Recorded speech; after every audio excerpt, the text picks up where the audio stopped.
guys. Hai guys. Oh iya, sepi. Dari sini apa? Aduh, aku udah bisa main selfie. Ada telepon aja. Halo.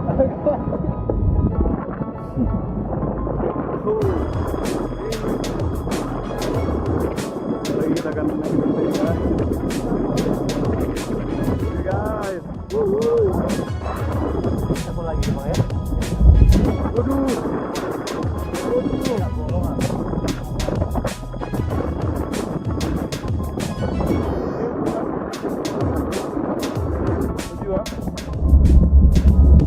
Jadi, saya Bang Tommy. Selamat pagi. Mana kita? Indonesia beta.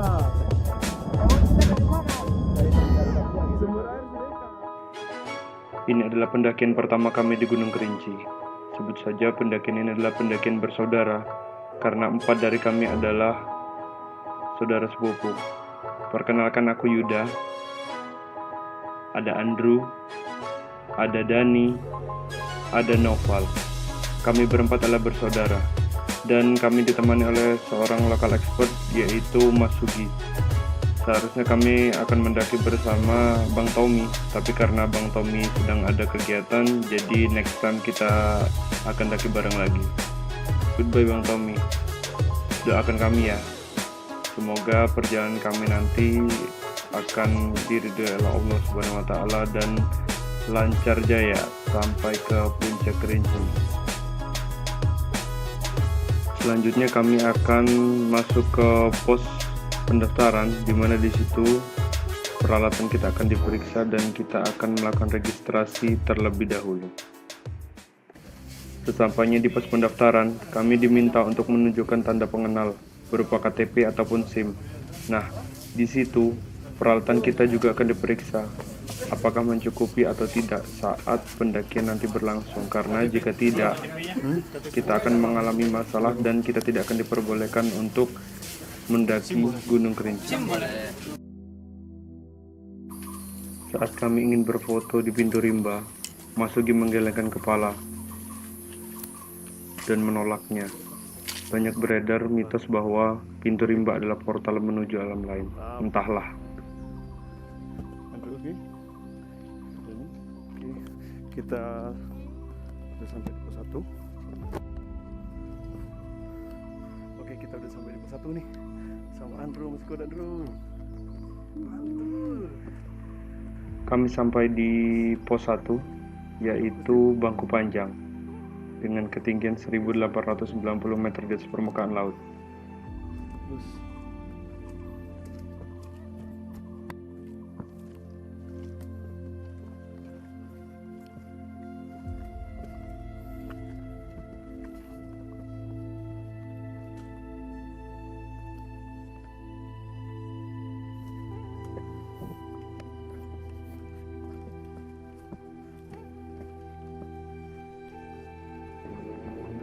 Peraturan sebenarnya dibuat untuk mempermudah kita, tapi kenapa kita malah mempersulit keadaan? Ketika kita berada di keadaan yang sulit nanti, sebenarnya peraturan mencegah itu, menjadikan kita sebagai survival, sebagai orang yang tanggap. Mungkin banyak daripada orang yang melakukan sebuah pendakian, tetapi mereka berpikir bahwa indahnya alam akan mempermudah perjalanan mereka. Saya rasa tidak, karena sebagai orang yang tahu akan alam, mereka akan sadar bahwa alam tak bisa ditebak. Mereka dapat sewaktu-waktu berteriak dan terkadang memelukmu.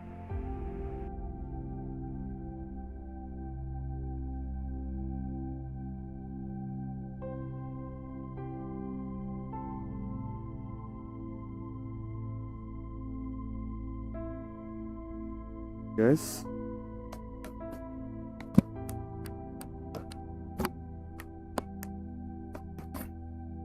kita udah sampai di pos 2. Mr. Dani, oke? Batu Lumut. Batu Lumut. Mr. Andrew, oke? Oke, udah di pos 2 Batu Lumut. Nopal oke? Oke. Mantap men. Yang membuat kami terkejut adalah Masugi mendaki sampai di pos ini hanya menggunakan sendal swallow. Wow. Terus bentar. Ya, sendal swallow kita sudah agak kotor, abang. Abang kita manis. Dah, disambung lagi. Pos 3 ya. Disinilah kita bisa bernafas lega, menghirup bebas udara nan segar. Bayangkan, bila Tuhan mencabut semua nikmat ini, apa jadinya kita? Yang menjadi kekurangan manusia adalah bersyukur, terlalu maruk untuk memiliki segalanya. Padahal Tuhan menyuruh kita untuk hidup dengan cukup, tidak kekurangan, dan tidak juga berlebihan.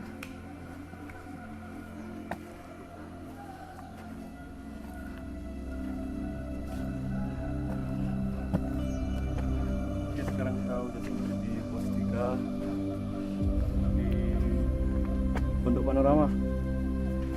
Ntar lagi kita lagi nunggu teman-teman kita, ada Dani sama si Andrew. Ayo, ayo, ayo, ayo, ayo, yuk, yuk, yuk, yuk. Sebenarnya di Pondok Panorama tadi, Andrew melihat setapak kaki harimau yang sangat besar. Tetapi anehnya hanya satu. Wallahualam. Tetapi ia tak mau menceritakannya ke siapapun. Inilah yang menjadi alasan mengapa kita tidak diperbolehkan mendirikan tenda di pos 1, 2, dan 3. Di sini terdapat sumber air yang semestinya menjadi lalu lintas mereka, tempat mereka minum, dan tempat mereka hidup. Kita tidak boleh mengganggu mereka, baik yang nyata maupun yang tidak nyata. Kita harus menghargai kearifan lokal yang ada di sini. Kita hanya tamu, menumpang sementara. Ayo cek. Terus gedung ini. Tadi motor gua balik.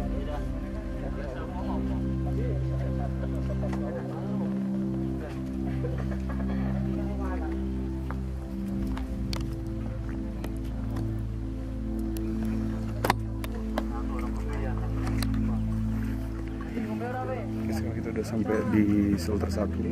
Jadi tadi sebelum sampai di shelter 1 kita kehujanan, padahal tinggal sekitar 5 menit lagi. Nanjak tinggal dikit set. Udahlah. Habis makan rendang. Oke. Ntar kita lanjut lagi di shelter 2 sekitar 4 jam kalau kita santai. Oke, stay tune. We'll be back. Bye.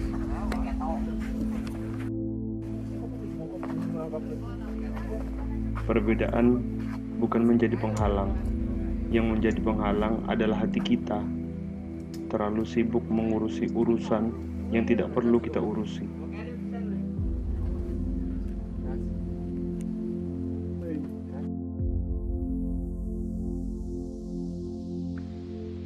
Kebanyakan dari para pendaki Kerinci biasanya mereka kembali menginap di shelter 3. Barulah di hari kemudian mereka mendaki lagi ke puncak.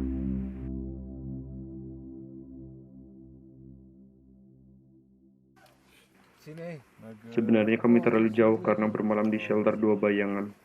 Tapi apalah daya, karena keadaan fisik yang kian melemah dan tidak direkomendasikannya berjalan malam, dan perut juga sudah lapar.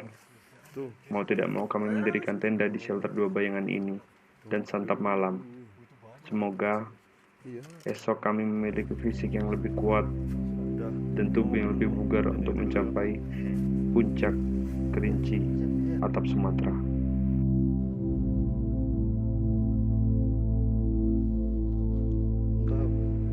Pukul 3 kami sudah beranjak naik ke puncak. Fisik kami terkuras habis karena jarak yang kami tempuh dan istirahat yang kurang cukup, sepertinya kurang efisien. Ke shelter 3 terkenal terjal dan menyulitkan para pendaki. Nafas mulai terengah-engah dan kami sempat tersesat karena salah arah. Karena gelap, kami kesulitan menentukan orientasi jalan yang benar. Tapi untunglah, kami tidak tersesat terlalu jauh dan dapat kembali lagi ke jalan yang benar. Dari sini kalian bisa melihat secara langsung keindahan alam Taman Nasional Kerinci Seblat. Dan di sini Danau Gunung Tujuh sudah terlihat di ketinggian 1950 meter di atas permukaan laut.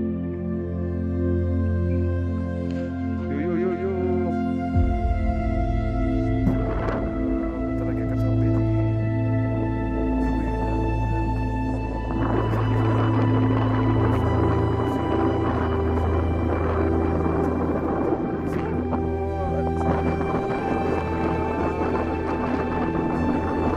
jalan sebentar lagi mungkin sekitar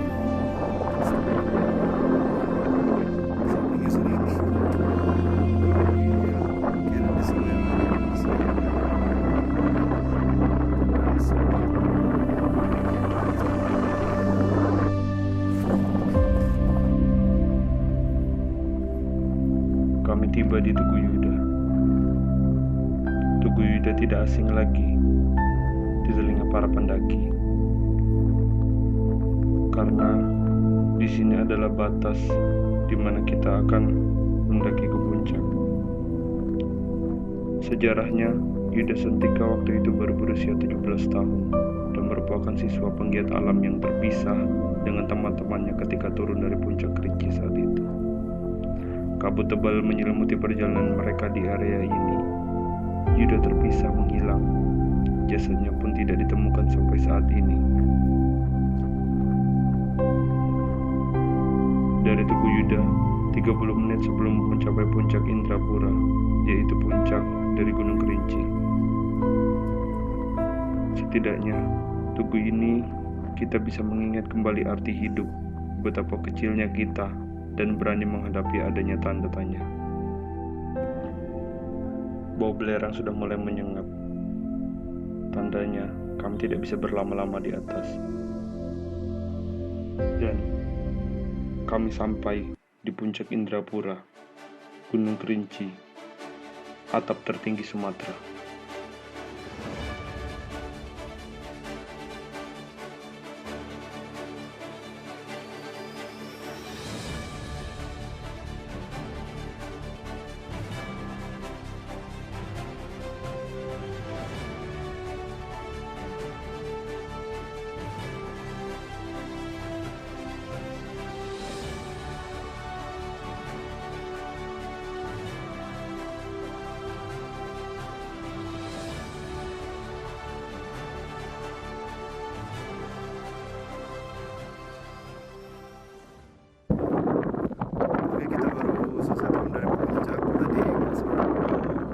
Soalnya belerang tiba-tiba langsung datang, jadi sekarang baru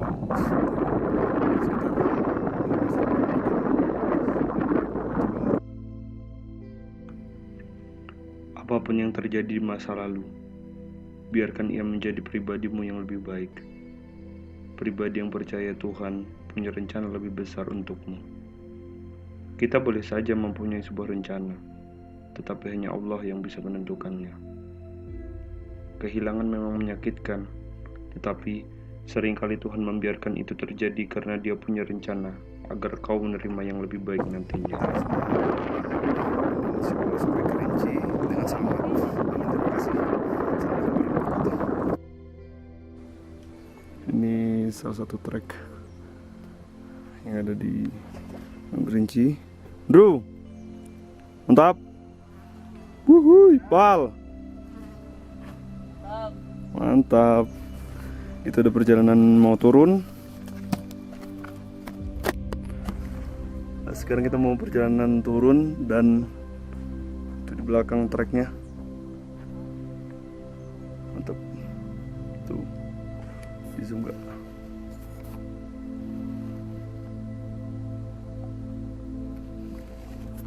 Oke.